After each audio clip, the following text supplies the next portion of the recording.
ये लोग तो कहते थे यहाँ भूत रहते हैं, प्रेत रहते हैं, यहाँ तो खजाना है, खजाना जिसको है मुझको पाना।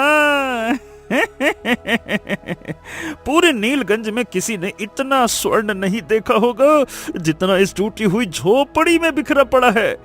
स्वर्ण के प्याले, स्वर्ण की थालियां, अरे रे रे रे रे रे रे रे रे रे रे, मेरी तो 7 पुश्तें बिना मेहनत किए खाएंगी। बस ये सारा माल मैं बोरी में भर लेता हूँ।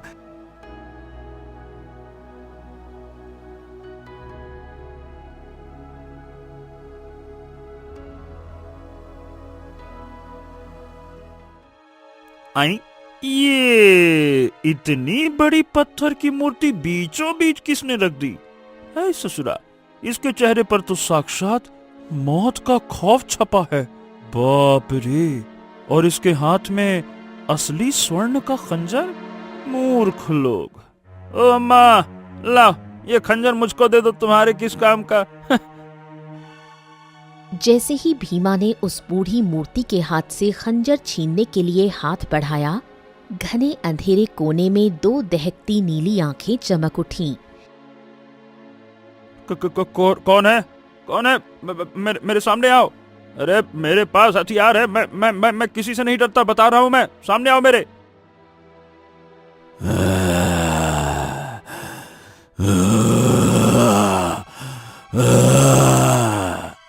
एक गुर्राहट गूंजी। कोई खूंखार जानवर नहीं, बल्कि एक बिल्ली, जिसकी आंखें पाताल की आग जैसी नीली थीं, धीरे धीरे बाहर आईं।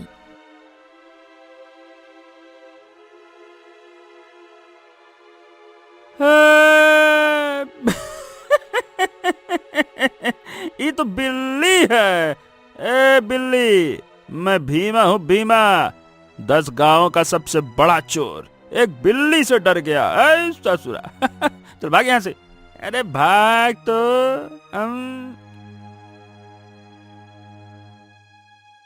भीमा ने जैसे ही खंजर को छुआ, उस नीली आंखों वाली बिल्ली ने एक दिल दहला देने वाली चीख मारी। अगले ही पल भीमा के हाथों का रंग सलेटी होने लगा। नहीं नहीं नहीं नहीं नहीं नहीं, ये इतना भारी क्यों, इतना भारी क्यों हो रहे हैं? मेरी नसें ये पत्थर जैसी कैसे बन रही हैं? कोई बचाओ। मैं सोना यहीं छोड़ रहा हूँ, मुझे जाने दो। मुझे नहीं चाहिए सोना, नहीं चाहिए खजाना, मुझे जाने दो, जाने दो।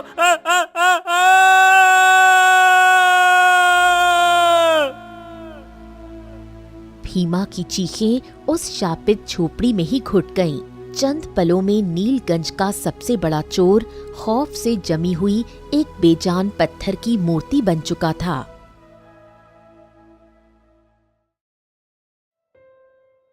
ओ सांभा, मेरे भाई को छूने की हैसियत नहीं है तेरी।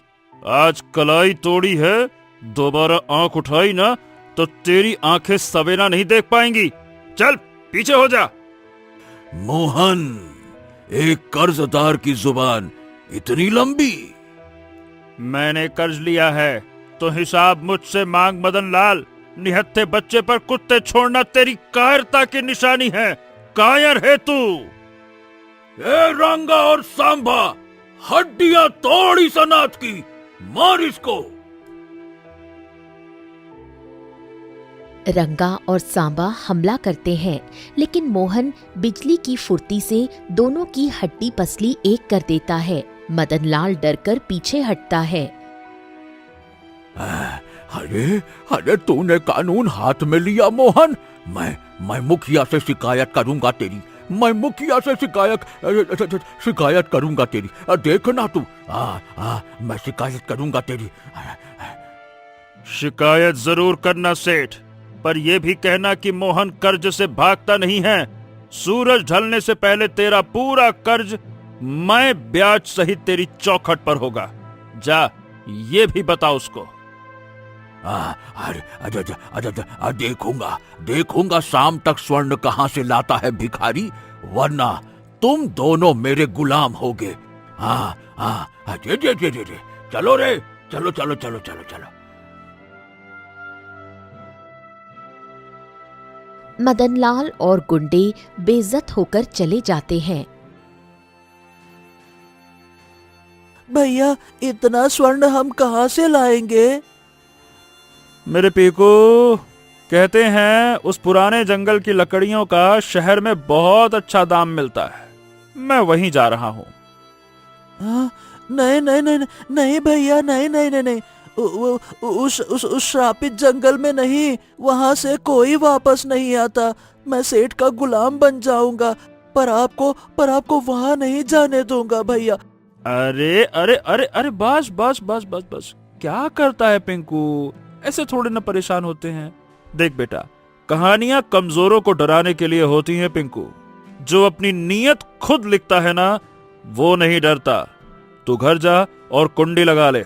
मैं शाम से पहले लौट आऊंगा, ये तेरे भाई का वचन है। जा।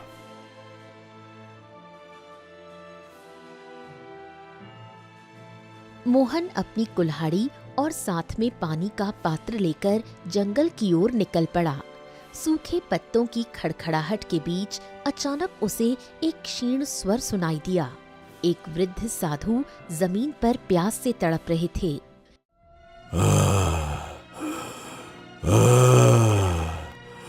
पानी, जल, अरे कोई मुझे एक घूंट जल दे दो। प्यास से मेरे प्राण कंठ तक आ गए हैं। पानी।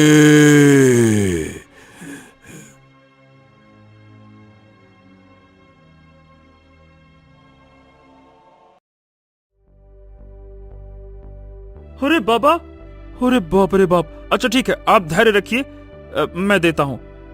ये देखिए, अब मेरे पास एक ही पात्र जल शेष है। लीजिए, आप इसे ग्रहण कीजिए। लीजिए लीजिए लीजिए लीजिए। मोहन जानता था कि इस भयंकर जंगल में बिना जल के उसका स्वयं का जीवित बचना असंभव है, किंतु उसने बिना सोचे अपना सारा जल उस अजनबी साधु को पिला दिया।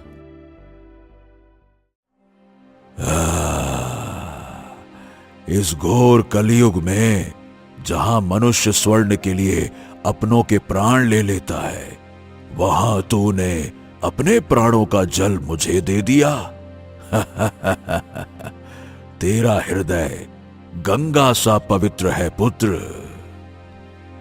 किसी के प्राणों की रक्षा करना धर्म है बाबा, और मोहन धर्म के मार्ग पर चलते हुए मृत्यु से नहीं डरता। शाबाश। ये ले बेटा, ये श्रापित वन मायावी है। ले पकड़ इसको। यहां पग पग पर मृत्यु और लालच का खौफनाक जाल बिछा है। मेरा ये रक्षा तावीज पहन ले। जब मृत्यु साक्षात तेरे सामने खड़ी होगी ना, तब ये तावीज तुझे हर मायावी श्राप और बुरी नजर से बचाएगा। रख बेटा, कल्याण हो तेरा।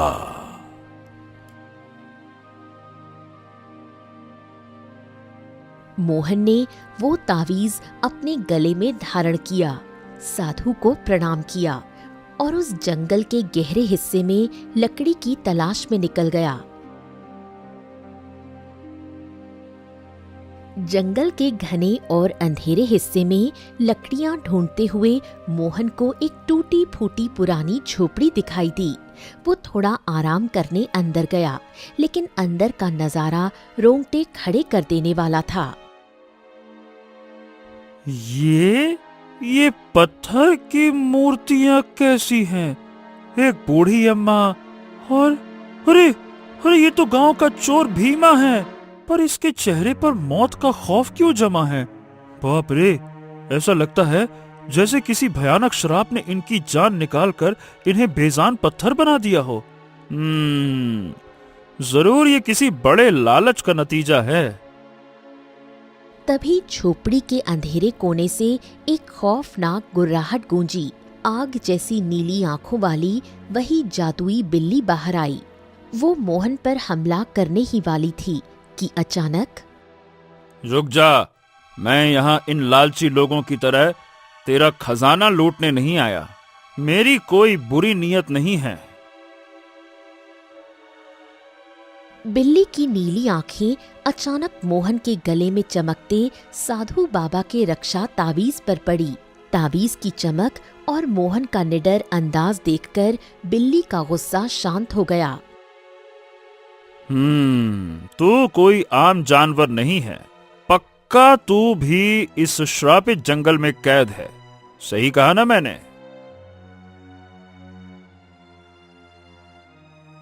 बिल्ली वहां से हटी और झोपड़ी के एक गुप्त कोने से एक पुरानी किताब अपने मुंह में दबाकर ले आई। मोहन ने झुककर वो किताब उठा ली।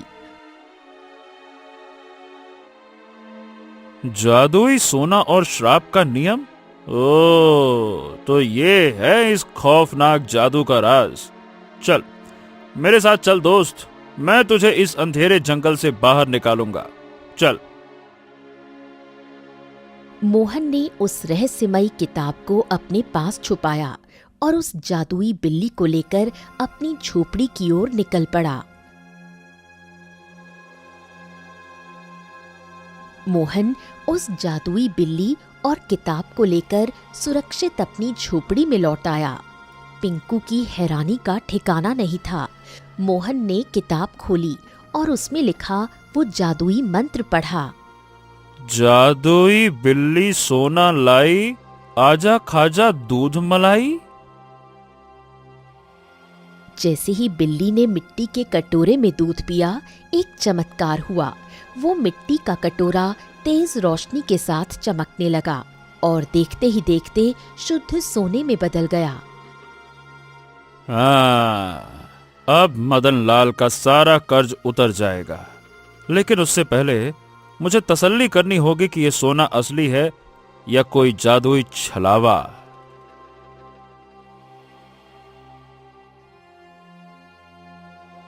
मोहन सोने का वो कटोरा लेकर गांव के सबसे चालाक और लालची सुनार कांतीलाल की दुकान पर पहुंचा। कांतीलाल ने जैसे ही उस कटोरे को कसौटी पर घिसा, उसकी आंखें फटी की फटी रह गईं। अरे रे रे रे रे रे रे रे रे, हे भगवान, इतना सारा सोना! ऐसी चमक तो मैंने राजा के खजाने में भी नहीं देखी। अगर ये कटोरा मेरा हो जाए तो मेरी तो 7 पुश्तें राज करेंगी।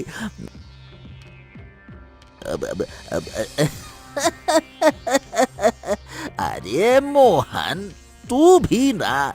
अरे पगले, ये पीतल है, पीतल जिस पर सोने का पानी चढ़ा है, बिल्कुल नकली।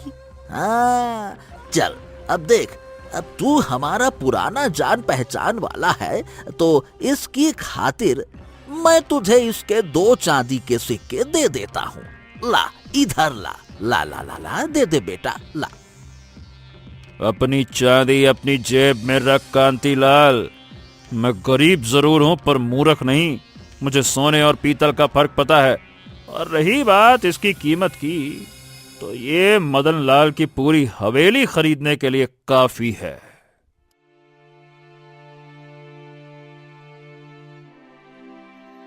मोहन वहां से चला गया, लेकिन कांतीलाल का लालच अब पागलपन बन चुका था।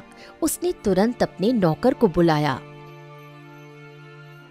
अरे जा, जल्दी से जा और सेठ मदन लाल को खबर कर दे। कह देना कि उस भिखारी मोहन के हाथ में कुबेर का खजाना लग गया है। अगर वो माल लूटना है तो यही मौका है। जा, भाग के जा।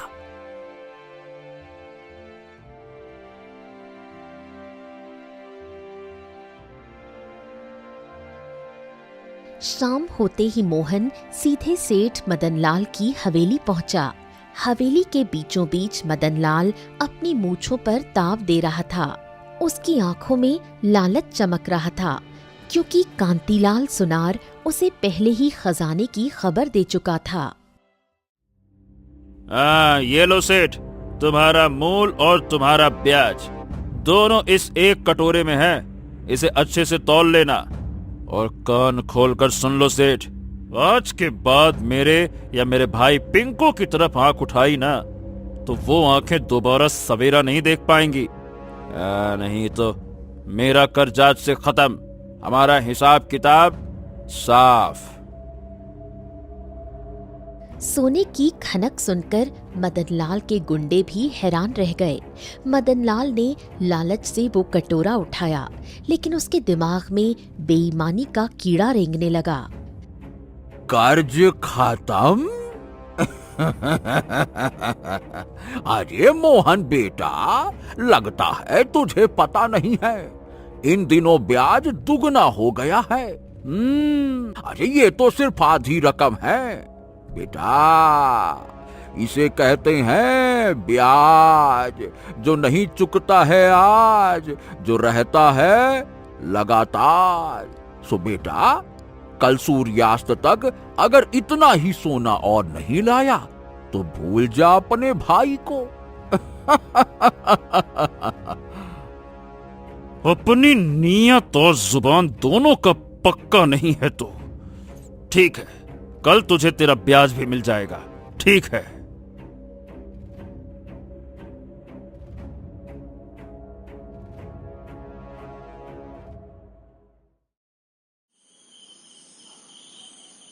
रात का सन्नाटा छा चुका था। मदनलाल चैन से सो नहीं पाया। वो खजाने का राज जानने के लिए छुपकर मोहन की झोपड़ी के बाहर पहुंचा और खिड़की की दरार से अंदर झांकने लगा। इस सेठ का लालच कभी खत्म नहीं होगा, हमें एक बार और सोना बनाना होगा। जादुई बिल्ली सोना लाई, आजा खाजा दूध मलाई। बिल्ली ने दूध पिया और देखते ही देखते बर्तन सोने का बन गया। बाहर खड़ा मदनलाल ये चमत्कार देखकर खुशी से कांपने लगा। अरे ये तो कुबेर के खजाने का राज है। एक जादुई बिल्ली और एक मामूली सा मंत्र। जादुई बिल्ली सोना लाई। अब ये बिल्ली और ये सारा सोना होगा मेरा।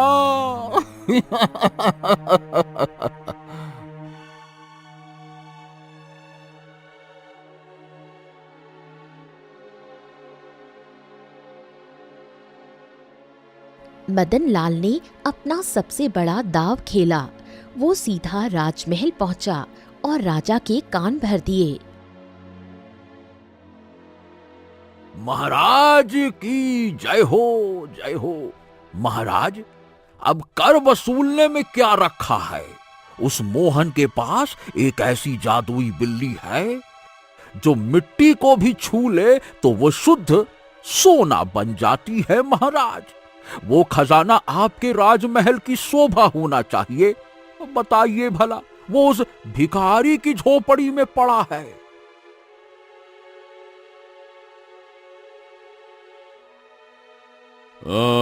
तो सेना तैयार करो, वो जादुई बिल्ली आज ही हमारे खजाने में होगी। चलो।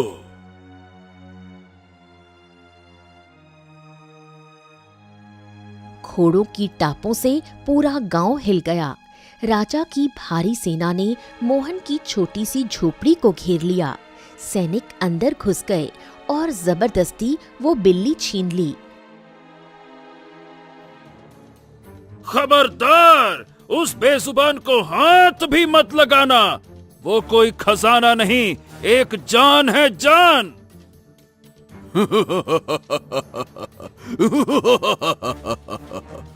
तूने राज्य का खजाना छिपाकर विद्रोह किया है। सैनिकों, इसे पकड़कर तुरंत काल कोठरी में डाल दो। ले चलो इसे। सैनिकों ने मोहन को गिरफ्तार कर लिया। भीड़ भाड़ का फायदा उठाकर पिंकू बड़ी चतुराई से वो जादुई किताब साथ लिए भाग गया। राजा बिल्ली को तो ले गया, लेकिन उसे उस खौफनाक श्राप के नियम की भनक तक नहीं लगी। उस छोटे लड़के पिंकू को भी ढूंढो। मुझे कोई गवाह जिंदा नहीं चाहिए। जाओ। राजमहल की अंधेरी काल कोठरी में था। तभी पिंकू छुपते छुपाते वहां पहुंचा। उसके हाथों में वही जादुई किताब थी। भैया भैया, राजा ना बिल्ली से सोने के हथियार बनवा रहा है। किताब का आखिरी पन्ना देखिए। यदि कोई क्रूर राजा अपनी सेना के लिए उस स्वर्ण से अस्त्र शस्त्र बनाएगा तो वो बिल्ली हमेशा के लिए एक खूंखार दानव में बदल जाएगी और पूरे राज्य को बर्बाद कर देगी वो। हाँ, अब तो मुझे उस बिल्ली को क्रूर राजा से बचाना ही होगा। तभी एक पहरेदार वहां आ धमका। उसके हाथ में नई सोने की तलवार चमक रही थी। आज इसी शुद्ध सोने से तेरा सर धड़ से अलग कर दूंगा। हाँ।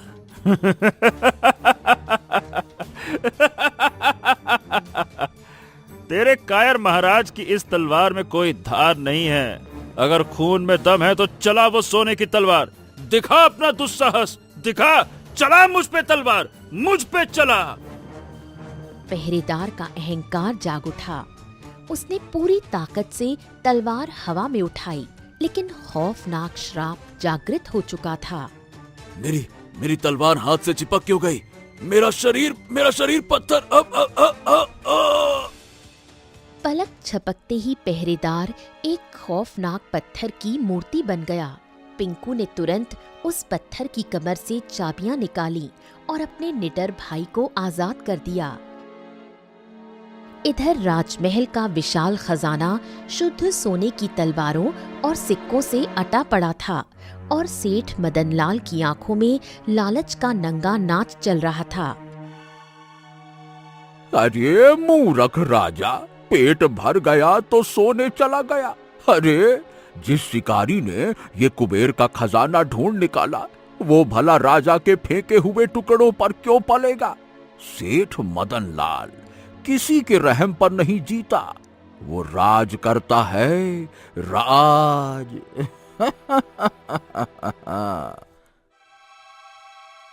मदनलाल जादुई बिल्ली की तरफ दबे पांव बढ़ता है।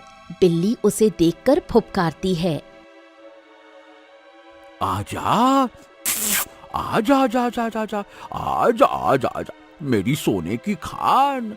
आज इसी वक्त मैं तुम्हें यहाँ से गायब कर दूंगा। कल इस राज्य का राजा कोई और नहीं, सिर्फ मैं होऊंगा। सबसे धनवान, सबसे ताकतवर महाराज मदन लाल। चला जा जा जा जा आजा आजा। मदनलाल ने जैसे ही उस जादुई बिल्ली को बोरे में डाला, क्रोध से आग बबूला राजा अपने सैनिकों के साथ खड़ा था। गद्दार, मेरी दी हुई रोटी खाकर मेरे ही खजाने पर डाका। महाराज, ये बिल्ली मेरी है। मैंने ही इस खजाने की खोज की थी, तो मैं ही इस पर राज करूंगा। हाँ। तभी एक भयंकर धमाका हुआ और मोहन वहां दाखिल हुआ। ये खजाना ना तेरा है मदनलाल, और ना ही इस लालची राजा का। ये तुम दोनों की मौत का बुलावा है। एक मामूली भिखारी की इतनी जुर्रत कि वो एक राजा को चुनौती दे।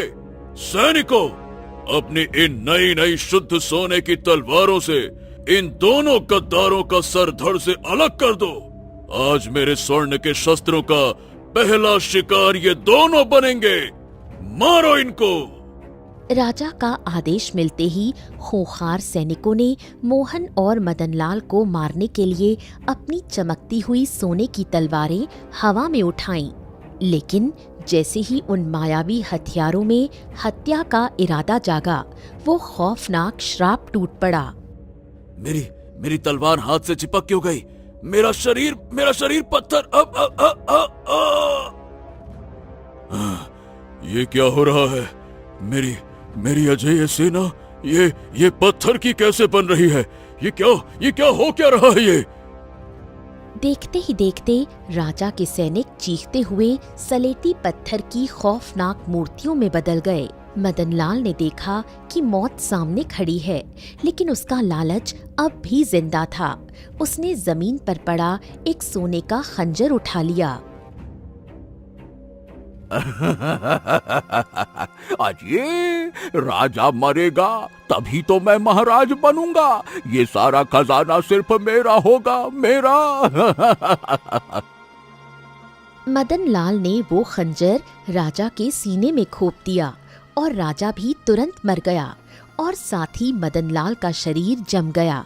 उसकी हैवानियत और लालच एक खौफनाक पत्थर की मूर्ति में हमेशा के लिए कैद हो गए।